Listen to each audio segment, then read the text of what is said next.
July 7, 1968, Wells Restaurant, Harlem, New York, 12:45 p.m., Ellsworth Bumpy.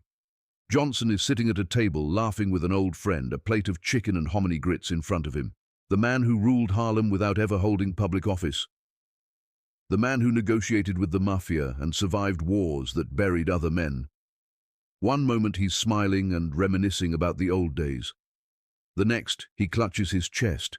His face tightens in pain, and he collapses face first into his breakfast. No gunshots, no rivals waiting outside, no police raid, no dramatic final words. Just silence. The man who survived battles with Dutch Schultz, who endured years inside Alcatraz Federal Penitentiary, who walked Harlem's streets like a king among men, dies peacefully in a restaurant booth. Congestive heart failure, massive, instant. He was 62 years old. And just like that, the Godfather of Harlem was gone. But here's the question nobody really asks. What happened after the legend died? What happened to the woman who stood beside him for 20 years and remained loyal for 41 more? What happened to his daughters, living under the weight of a name that opened doors for some and destroyed others? What happened to the fortune, the rumored millions, the real estate, the hidden cash? What happened to the bloodline? Because within 48 years of his death, almost everyone connected to Bumpy Johnson was gone. His wife, gone. His daughters, gone. His granddaughter, gone. And today only one direct descendant remains, living quietly far away from Harlem. This isn't the Hollywood version. This isn't the myth. This is the story of what really happened to Bumpy Johnson's family after he died. Welcome to Bumpy Johnson Devoting Dark History. Let's start with the woman who loved him the most. Mayme Hatcher Johnson was not born into crime or chaos. She was born in North Carolina in 1914, raised with Southern values, discipline, and pride. And like thousands of black families during the Great Migration, she left the Jim Crow South behind and moved to New York City searching for opportunity. She found work as a waitress in a nightclub owned by legendary singer and actress Ethel Waters. It was honest work, good tips, a respectable environment. And then in 1948, everything changed. That's when she met Bumpy Johnson. He was 42 years old, already the most powerful man in Harlem, feared by rivals, respected by the community. She was 33, intelligent, elegant, ambitious. He was Harlem's king. She was a working woman with dreams. 6 months later, they were married in a civil ceremony. Quick, direct, no drama. That was Bumpy. When he decided something, he acted on it. And here's what people misunderstand about Mayme. She knew exactly who she married. She wasn't naive. She didn't pretend Bumpy was a saint. She knew about the numbers racket, the underworld politics, the deals made in back rooms. But she also saw the other side. The man who read books late at night, the man who played chess, the man who paid rent for struggling families. She loved the whole man, not just the legend. When Bumpy went to prison, including time at Alcatraz Federal Penitentiary, Mayme did not leave. She visited him. She wrote letters faithfully. She kept their home intact. She waited. 11 years of incarceration during their marriage. And she never once walked away. Loyalty wasn't something she performed for cameras. It was who she was. Then, July 7th, 1968 happened. And when Bumpy collapsed at Wells Restaurant, something inside Mayme collapsed too. People expected her to remarry. She was only 53 years old, still beautiful, still sharp, still admired, but she refused. She once said, "I had the love of my life. You don't get that twice." And she meant it. For 41 years after his death, she wore her wedding ring every single day. She kept his photograph beside her bed. She spoke to it each morning, updating him about life, about Harlem, about family. Some thought it was strange. She didn't care. It kept him close. Then in 2007, Hollywood reopened old wounds with the release of American Gangster.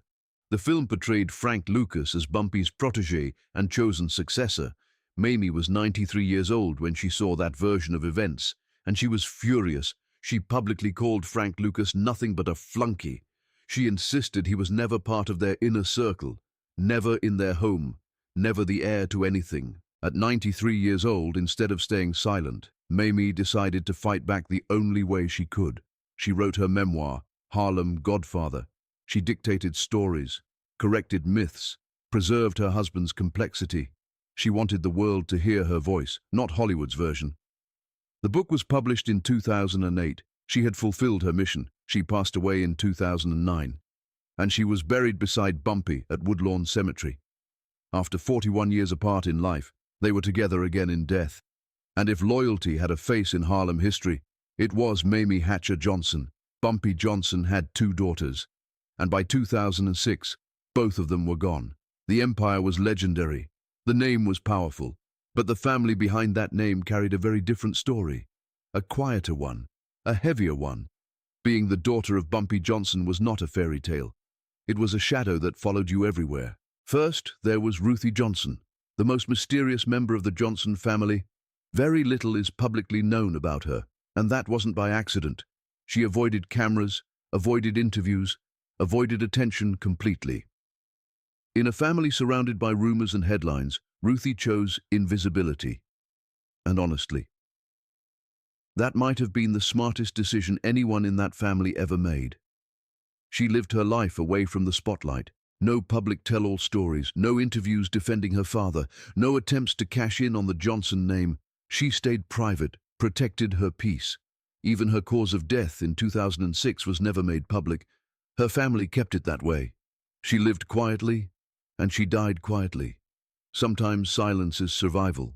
Then there was Elise Johnson, and her story is much harder to tell. Elise was Bumpy's daughter from a previous relationship raised by Mayme Hatcher Johnson as her own. She grew up loved, provided for, protected. But love doesn't always shield you from pressure.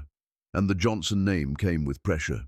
Elise struggled deeply with addiction, arrests, rehab, relapse, a painful cycle that followed her into adulthood. Imagine trying to build a normal life when your father's name is tied to crime headlines. When some people treat you with fear, others with judgment, and some with curiosity you never asked for. Colleges rejected her, employers hesitated, opportunities disappeared before they even began. She carried a reputation she never created, a legacy she didn't choose. And over time, the weight of it became too much. Addiction took hold. The system offered little mercy. By 2006, Elise was gone as well, reportedly from health complications connected to long-term substance abuse. She was still relatively young. Within the same year, both daughters of Bumpy Johnson had passed away. The powerful Johnson name that once controlled Harlem was thinning. The household that once felt untouchable was now reduced to memories. But the story didn't end there, because there was one more branch, one more descendant who carried both the blood and the burden. Now we come to the granddaughter, the one who carried the Johnson fire into another generation. Margaret Johnson was raised not by strangers, not by the streets, but inside the home of Bumpy Johnson and Mayme Hatcher Johnson. She didn't just hear stories about Harlem royalty. She lived in it.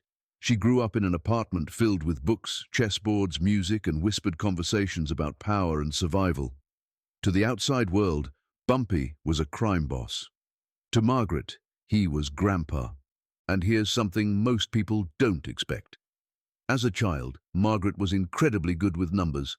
Quick, precise, sharp. So Bumpy would hand her slips of paper and ask her to calculate totals from his numbers racket. She thought she was just helping with math, homework practice, Grandpa's little assistant. He'd pay her pocket money for getting the totals right. $1 here, $5 there, sometimes 10. She had no idea she was calculating income from a gambling empire. To her it was bonding time. To him it was teaching discipline and confidence. Margaret grew up strong, observant, loyal to the core. She watched her grandfather settle disputes without raising his voice. She saw him help struggling families quietly. She also understood he lived in a complicated world. She wasn't naive about it, but she never reduced him to headlines. Then came the story that made Harlem give her a nickname. In the 1970s, Margaret was recovering from serious health issues. She had a dislocated hip and spinal problems that left her in a wheelchair. One afternoon, rolling home after a doctor's visit, a man approached her. He demanded her purse, thought she was vulnerable, thought wrong. Margaret calmly reached inside her bag, not for money, but for a gun. She fired, hit him, didn't kill him, and kept him right there until police arrived. The streets buzzed for weeks. Bumpy's granddaughter, in a wheelchair, still dangerous, still fearless. From that day forward, Harlem called her Annie Oakley, and the name stuck. As she grew older, Margaret became one of the strongest defenders of her grandfather's legacy. She gave interviews, corrected historians, consulted filmmakers. Whenever Hollywood twisted the story, she pushed back. She never denied that her grandfather broke laws, but she always added what others left out: his intelligence, his generosity, his love for his family. Margaret lived long enough to see the legend grow larger than the man, and she made sure the human side wasn't erased. She passed away in 2016, but before she did, she raised one son, Anthony, and through him, the last living branch of the Johnson bloodline continued. Now let's talk about the money, because whenever the name Bumpy Johnson comes up, people ask the same question: how much was he really worth? At the time of his death in 1968, estimates placed his net worth around $50 million. Adjusted for today, that would be somewhere between 400 and 440 million. That's generational wealth. That's empire-level money. But here's the reality. Most of it didn't come from Wall Street or corporate boardrooms. It came from illegal operations, numbers rackets, gambling, street-level control. Still, Bumpy wasn't reckless with his earnings. He understood something many criminals never do.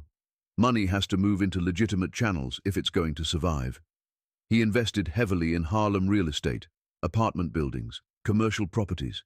He put money into stocks, quiet financial instruments, even entertainment ventures connected to Harlem's cultural scene. He built a portfolio designed to outlive him. When he died suddenly in that restaurant booth, the empire didn't collapse overnight, but it shifted. As his legal wife, Mayme Hatcher Johnson, inherited the majority of what could legally be claimed: the home, the properties, the documented investments. She lived comfortably for the rest of her life. She didn't flaunt wealth. She didn't chase luxury headlines. She lived steady. Significant portions of that money were reportedly donated to the National Association for the Advancement of Colored People and to the Harlem Boys Club, organizations focused on uplifting the very community Bumpy once controlled. Whether out of redemption, responsibility, or respect, much of that wealth cycled back into Harlem. At the same time, legal fees drained part of the estate. Bumpy died under federal indictment. Lawyers had to be paid, debts had to be settled. And then there's the part nobody can fully trace: the hidden assets, cash reserves, money possibly stored under aliases or held by associates. Some of it likely disappeared into silence, never recovered, never documented. In the end, the fortune that once made him untouchable didn't build a dynasty. It didn't create a Johnson empire stretching across generations. Instead, much of it returned to the neighborhood that shaped him, and the rest faded into mystery, just like so many parts of his life. And that brings us to the final chapter of this story. The last living branch of a once powerful bloodline, Margaret's son, Anthony Johnson, the great-grandson of Bumpy Johnson. Anthony doesn't live in Harlem. He doesn't walk on 125th Street with people recognizing his face. He lives in London, quietly, privately, far removed from the streets that once trembled at his great-grandfather's name. There are no flashy interviews, no social media tours, no attempts to capitalize on the legacy, just distance and silence. And maybe that silence is intentional, because carrying a name like Johnson, in that context, is heavy. It comes with history, with myth, with expectation. Anthony chose a different route, away from crime law, away from Harlem politics, away from the spotlight. As far as public records show, Anthony has no children, no next generation carrying the bloodline forward, which means something most people never stop to consider. When Anthony passes, the direct biological line of Bumpy Johnson ends completely. Think about that for a second. A man who once controlled millions of dollars, who negotiated with mob bosses, who influenced the balance of power in Harlem, who became the subject of books, films, and television series. And yet, within a few decades, his entire immediate family was gone. His wife, his daughters, his granddaughter, all buried. What remains now are headstones, archival footage, stories passed down, and documentaries trying to piece it all together. The empire didn't last. The money didn't build a dynasty. The bloodline didn't multiply into a legacy of heirs. In the end, even the most powerful men returned to the same place: memory. And maybe that's the real ending to the story of Bumpy Johnson. Not the crime, not the fortune, not the legend, but the quiet reality that time erases everything except the stories we choose to keep telling. Here's what survived. Not the money, not the empire, not the numbers rackets or the whispered deals in back rooms, not the power that once made grown men step aside on Harlem sidewalks. What survived wasn't financial. It wasn't political. It wasn't criminal. Love survived. A woman who never remarried, who wore her wedding ring for 41 years after her husband's death. Mayme Hatcher Johnson chose loyalty over loneliness, memory over replacement. A granddaughter who refused to let headlines define her grandfather, who corrected historians, challenged filmmakers, and stood firm whenever someone tried to reduce Bumpy Johnson to a stereotype. She carried both pride and truth in the same breath. A family that lived with complexity, with privilege and pressure, with protection and pain. They weren't perfect. They weren't saints, but they were real. Bumpy Johnson died in 1968, in a restaurant booth, quietly, unexpectedly. But his legend didn't die with him. It grew, through books, through films, through debates about who he really was. And maybe that's the lesson here. History is never simple. It's layered, it's uncomfortable, it's human. If this story meant something to you, if you believe history is more complicated than headlines, then subscribe to Bumpy Johnson Devoting Dark History, because here, we don't just repeat myths. We dig deeper, we question narratives, we uncover what they tried to bury. I'll see you in the next one.